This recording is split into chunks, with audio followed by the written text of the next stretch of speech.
So as we move forward into the final 2 weeks of our fall focus, it's been a great adventure that we've been on, this journey of our fall focus. As we come to the final 2, we are making a turn here towards the conclusion of this thing. What we've been doing is we have been trying to understand the call of Jesus. When he says, follow me, what does Jesus mean? What is he talking about? And so we've let him, in his own words this fall, explain to us what following him means. But at this point, we're turning our attention away from understanding what he means to what it says on the screen, to answering the call. There comes a point where we say, now we get it. Now what do I do with it? And that's how we're going to wrap up our fall focus, leaning into answering the call of Jesus. Is this something I want to do or not do? What do I do with this call of Jesus? He calls us to a decision. And so today, as we jump back into the passage that we were in last week, we're going to continue in that passage. And here's what we're going to discover today. And it's simply this, that before we choose to follow Jesus, we must first consider everybody what? We got to consider the cost. And that's what today is. Today is about considering what it costs to follow Jesus before we would make a decision to truly follow him or not. So let me paint the scene that's taking place here as we look at this passage today. What we saw last week as we began in this passage is that there's this great crowd that is following after Jesus. He's just got multitudes of people following him. And the reason they're following Jesus is because of what they get from him. They know that this guy does miracles, so he's very entertaining, if nothing else. Let's follow that guy. He's really the next thing is that he does healings. Like, he makes things better for people. Maybe they need some, maybe they just want to see that. And he does a great buffet. Like, he does free food for like thousands of people. Let's follow this guy. Like, there's so many good things. We really like this Jesus guy. Let's follow him. But we saw last week is that Jesus is not looking for a crowd that likes him. That's not what he's after. What Jesus is after is individuals who will follow him. And as we saw last week, he drew a line in the sand at the beginning of this passage. And essentially he's saying that there are fans, there are those that are enthusiastic admirers on one side that like him a lot. And he's saying, that is not what the call is. The call is not to be a fan, but to be a follower. And his definition of that is a radically committed person to him. He says there's a line between a fan and a follower, between liking him a lot, being enthusiastic, and being radically committed to him. And so at this point, with this crowd, as Jesus begins to explain these things to them, what he knows is that they have not come to a place of actually considering what it actually will mean for me to follow Jesus. I like him a lot. I like what he has for me, and I want more of it. But what will it actually mean? What will it actually cost to follow Jesus? And so Jesus begins by essentially telling them this, that they need to look before they leap. You got to look before you leap. And so he begins with these 2 illustrations to give them insight into this concept. And so the first one in Luke chapter 14, verse 28, he says, "For which of you, desiring to build a tower, does not first sit down and count" what? You count the cost. You figure out, do I have enough money to build this thing or not, before you jump in. He says, count the cost, whether he has enough to complete it. Otherwise, when he's laid a foundation, the beginning part of the job, and is not able to finish the job, all who see it begin to mock him, saying, this man began to build and was not able to finish. He's saying, listen, don't be a guy that starts a project without looking ahead to see if you've got enough to finish it. Don't do that. You're going to get mocked, right? Don't just jump in to an idea with this hasty enthusiasm, this blind ambition. You have to stop and think. What's it going to take to finish what I'm starting? And do I have enough to finish? Do I get what it's going to take, and am I willing to give it before I get there? You have to look before you leap. And he goes on to the second illustration. And he says, or what king going out to encounter another king in war will not sit down first and deliberate whether he is able with 10,000 to meet him who comes against him with 20,000? And if not, while the other is yet a great way off, he sends a delegation and asks for terms of peace. He says, if you're in charge of a kingdom and you've got an army and here comes another king with his army, don't just go to war because you can. Don't just go fight and hope for the best. He says, you got to stop and think, do we have a fighting chance? Do we have the resources to defeat the enemy and win the war? And if the answer is a clear no, then don't go to war. Go and say, hey, can we just settle this without fighting? Can we negotiate terms of peace? Look before you leap. And he had to tell this crowd, using both these illustrations to really drive it home. He had to tell this crowd, you got to look before you leap, because this crowd was in a place where they were ready to leap, but they had not looked yet at what it was going to truly cost them to make that leap. And Jesus is saying into this, there is a cost that you need to acknowledge, that you need to consider before you enthusiastically and blindly say, I want to follow and jump in. This crowd was desperately in need of clarity, and listen, so are we. Too many people, especially in the American church today, have decided, I want to follow Jesus without considering the cost. Too many of us have said, I like him, I love him, I want to follow him, but have not considered the cost of truly doing so. And so Jesus says we have to look before we leap. And secondly, we have to assess the true value, the true weight, the true cost of following Jesus.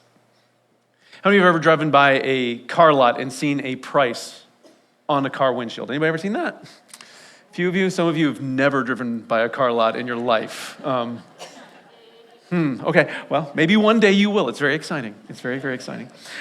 When you drive by and you see that price tag on the windshield, let me ask you, is that the total price of the car?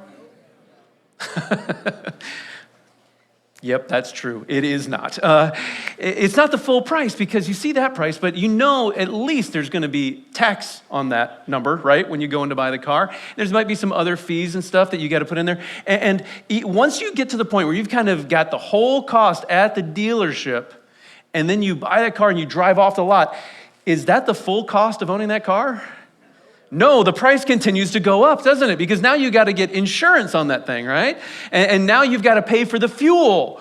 And you, if you're in West Virginia, you got to get it inspected. And you got to do the routine maintenance. You got to get the oil changed and the tires rotated. And you start to gather all of that together. And you start to get a picture of what the true cost of owning that car is versus the number on the windshield, right? They're different. Here's the cost, but then there's the true cost to owning that vehicle.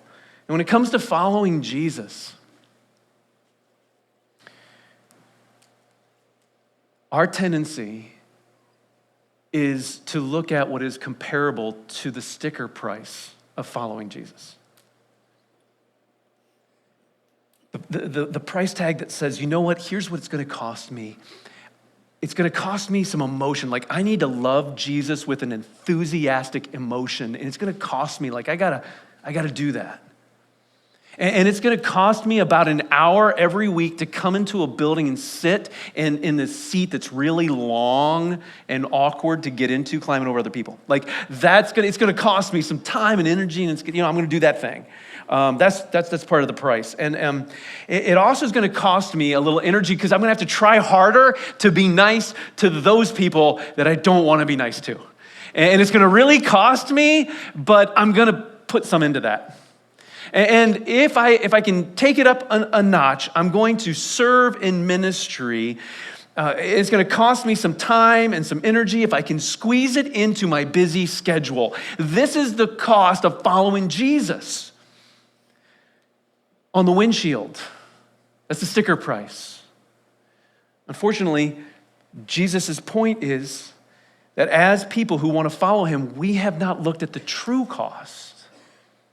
What it really means to choose to follow Jesus. And so into that, he makes it clear what the true cost is in verse 33.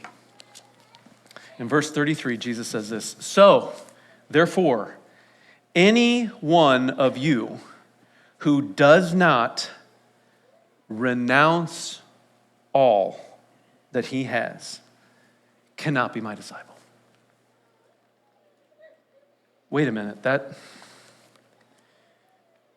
a little bit more than I thought was on the sticker price on the windshield. What are you talking about? It's a little bit higher it's a whole lot higher than it looked at the outset. If we look at this word renounce in the original language and try to see how else you can translate it and kind of get a feel for what this means to renounce, the word can be translated into say goodbye. And so Jesus is saying, say goodbye to what you have. And how much of what we have is he telling us to say goodbye to? What's the second underlined word, everybody? It's a little bit harder to say. Like there's not a whole lot of enthusiasm in the room. It's kind of like, all, right? You want me to say goodbye to all I have? Jesus says, yeah, that's the cost. The cost to follow me is everything you have. So does Jesus literally mean that you and I should just take everything we have and give it away? Is that what he's saying here? No, that is not the intention behind his statement here. What he is saying here is this, that you and I give up our authority over everything that we have. That we give away the control over everything that we have to him. So it's really helpful that we're in the miracle of giving because I needed some things and they just happen to be in the next room. So this is fantastic. Thank you all for participating in this illustration. So if we take this and we think about this for a moment, that this is going to represent you and me. We are chicken broth, okay? Just so you know, we're chicken broth. I was going to go with manwich, but I decided not to. Anyway, so here's chicken broth, and then we start looking at our life that we are seeking to put together. And we say, okay, well, here's my work right here, my peanut butter. Here's my work, and here's my personal time. Let's see here. I've got relationships, all my relationships. Yep. The bush is best. All right there we go. Let's see. We've got kind of like, either participating in sports, watching sports, the athletic kind of stuff. I've got my family. We're going to put that over here. We've got, so we got some time that we contribute and we serve and we do things to help other people. We volunteer maybe, that kind of a thing. We've got our entertainment, the Duncan Hines creamy milk chocolate frosting. That's our entertainment. And then, we've got our finances and our money. And so we'll put that up here. We've got just our time in general. We've got that here. And then we've just got cream corn cuz. Okay, so we build our life how we want it, and we do what we want, how we want, when we want, all these kinds of things. And then one day, this guy comes along, and we hear about him, and we hear what he's done. Like that great crowd years ago, we are introduced to Jesus. Zest is Jesus for us today. He smells terrific and he rinses germs away, okay? So here's Jesus. And so what do we do with Jesus? We say, oh man, this guy is fantastic. He gives me what I need. He helps me out. He makes me feel better. I love this Jesus guy. Where does he fit? Maybe if I put him in here, he can elevate some other stuff in my life. And oh, there we go. Now, see, the goal of the whole Jesus thing in my life is this. How can I put him into my life in such a way with the least amount of disruption and get out of him the greatest benefit I can? That's how we do this. I want Jesus in there with the least amount of disruption to my world and get the most benefit out of him that I can. That's how we approach it. Let's put him in. Let's try to get it out. Jesus has a different thought about this picture. Jesus does not want to be added as one more thing in your life. As a matter of fact, what Jesus wants to do is he wants to take your place. And he wants to take the authority over all of that. And in so doing, he wants to take and he wants to rearrange some of these different pieces and put them in different places and reorganize how things work, when they work, why they work. And he might even get rid of some of the cream corn and add some strawberry jelly. He wants to recreate this picture of your life, of my life. He wants to have full authority over every element of your life. This is what it means to renounce all that you have. You give up control. You give up the authority, and you let Jesus dictate what happens, when it happens, where it happens, who it happens with, and why it happens. Jesus says, if you want to follow me, it's going to cost you everything.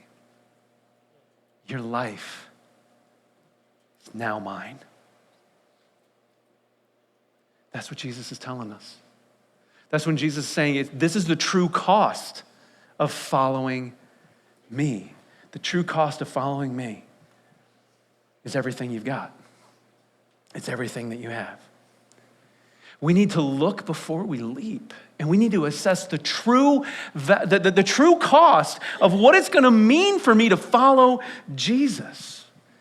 And then lastly, we have to accept Jesus' terms to be his disciple. And what are his terms? Back in our verse 33, it says, so therefore any one of you who does not renounce all that he has, what, everybody? Cannot. You cannot be my disciple.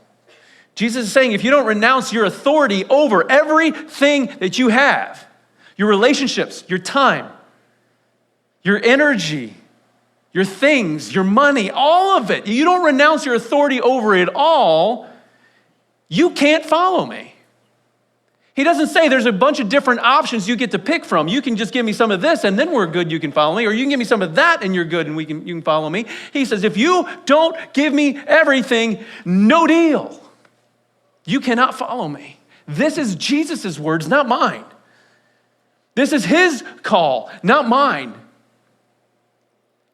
We are used to coming to Jesus on our terms. Let's just be honest. You are and so am I. We come to Jesus and say, hey, I will follow you, man. I will go to worship services when I can, when I feel like it, when it's a possibility. I'll help out a neighbor if it's not too awkward. I'll be nice to the annoying person at work or at school. I'll do my best, I guess. And I'll pray before meals and sometimes even in public, Jesus. I'm going big for you. And I'll follow you. Just don't ask me to do anything uncomfortable or that messes up my plans. Don't mess with what I got going on, Jesus. This is mine. Remember your job, Jesus, is to make me feel better. And when you don't, I am going to let you have it. Where are you, God? Why aren't you fixing my thing and making me feel better? Isn't that the terms of our agreement? I'll give you Sunday. I'll be nice to people. Now make me feel better. Just don't disrupt my life. Let's just be honest. That's how all too often we tend to approach our terms to following Jesus. And unless we accept his terms, Jesus doesn't mince words. He says, unless you accept my terms, you cannot follow me.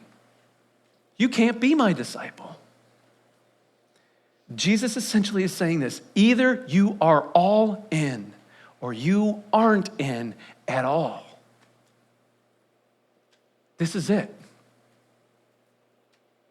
No gray area, no sorta, kinda, somewhat. It's all or nothing. And to that, you and I have to hit pause. And we have to do some sitting in this thing and letting it really bounce around in our heart and our minds for a little while. Really? That's what this is going to mean? To follow you, Jesus, is going to cost me everything I have? Really? And there's no tiptoeing into this thing? It's all or nothing? Really? Before we choose to follow Jesus, we must first consider the true cost of what he's asking of us. And we got to ask the question, you and I both, do I really want that? Do I really want to follow Jesus?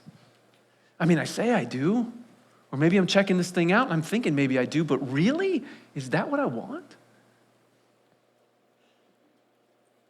Am I really ready to give up the authority over everything and let Jesus direct it no matter what it means? Am I really ready for that? Maybe today you'd say, I've already chosen to follow Jesus. I love him and I want to live for him. But if I'm honest, the terms I've been living by have not been his terms. I've actually not been following Jesus. But I want to. I want to. This fall focus has been about building to this moment for you and I. To consider what it truly means to follow Jesus. He's not looking for a crowd that likes him. He's looking for individuals who are ready to follow him. To not be enthusiastic admirers, fans, but to be radically committed to him. He is looking to you and to me and saying, will you follow me? And you and I can't just say, yes. He says, stop. Look before you leap. Assess the true cost of this thing and look at my terms before you jump. And so today is not about making a choice. Am I in or am I out? Do I follow or don't I? Today is about considering, do I really know what this is going to cost? And am I ready for that? Because Jesus has no partially committed followers. That's an oxymoron. Jesus calls for radically committed people to follow him. It's either a radical commitment or no commitment at all. I want to invite the musicians, if you guys would come up. And as they come, and as we consider the cost that Jesus places in front of us, we also need to consider the game-changing truth that Jesus teaches us. In Matthew chapter 13, verse 44, he teaches this parable about a treasure in a field. And he says this: the kingdom of heaven is like a treasure hidden in a field, which a man found and then covered up. Then in his joy, he goes and sells how much, everybody? All that he has, and buys that field.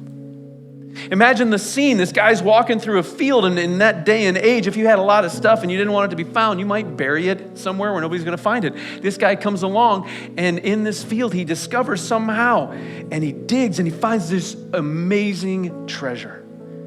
And he says, whoa, what do I do with this? I know, I'm going to put it back in the ground. And I'm going to go buy this field. And he goes and he sells how much? Everything. He sells it all.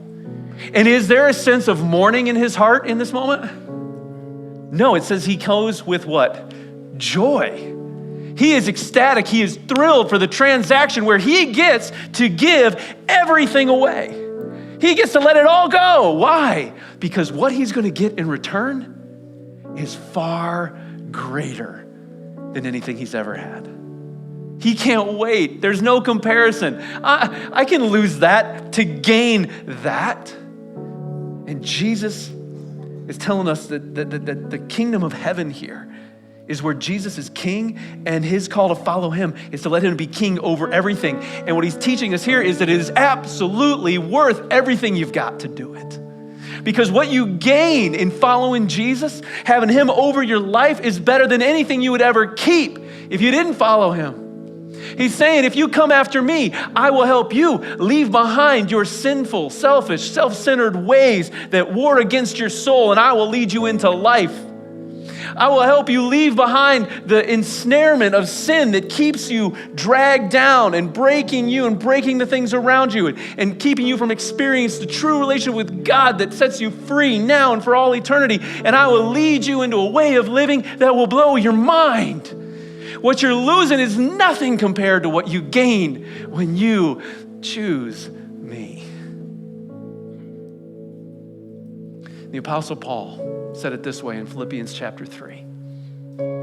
He said, but whatever gain I had, I counted as loss for the sake of Christ.